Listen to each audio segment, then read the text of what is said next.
Ako po ay naging katikista at coordinator sa Catechetical Foundation of the Archdiocese of Manila for 31 years. First day pa lang, ako sa pagiging katikista ay agad-agad sinabihan ako ni Miss Ami na mag-demo daw ako.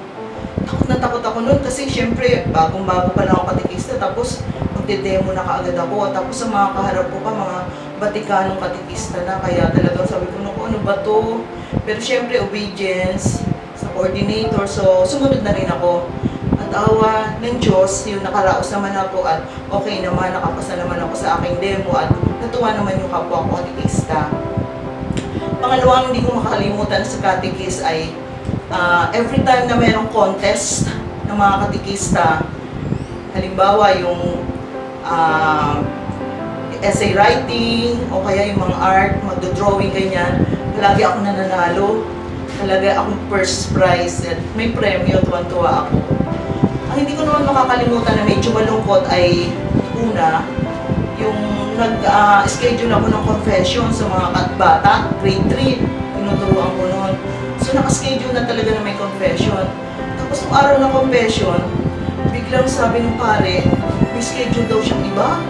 So nalimutan niya na magpapakumpisal pala siya sa mga bata.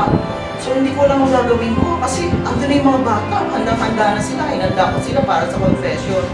So naisip ko, pumunta na lang ako dun sa mental kasi ang kaaralan ko ay sa Highway Hills Elementary School. Malapit yun sa mental. So pumunta ako dun sa mental kasi merong chaplain dun. Pinausap ko talaga siya, sabi ko, Father, umiyak talaga ako. Tulo talaga yung luha ko. Sabi ko, Father, please naman po, maawa kayo. Sumama naman po kayo sa akin kasi yung mga bata po ay nandun na sa simbahan po ngayon eh. Kailangan po nilang magkumpisan. Kaso, nawala daw po sa schedule ni Father. So please naman po, sumama kayo sa akin. Mabuti naman, mabait yung pare, matanda na siya, at sumalangit naman na siya. Pero noong time na yun talagang pasalamat ako sa Diyos kasi sumama siya sa akin.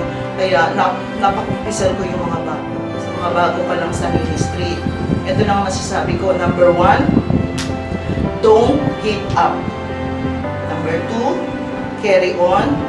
At number 3, keep up the good work. Yan. So, as a catechist, marami tayong mararanasang problema sa buhay. Sa pamilya, sa mismong school, at minsan kahit sa kapwa nating mga katekista, may mamilit tayong mga problema.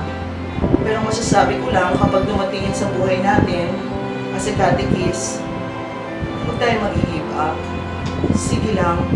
Sabi nga ni Pope John Paul II, actually saint na nga siya eh.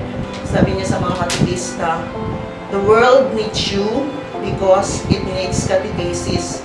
For the greatest gift we can offer the world, confused and restless as it is to form Christian, sure about the essential and humbly joyful in their faith.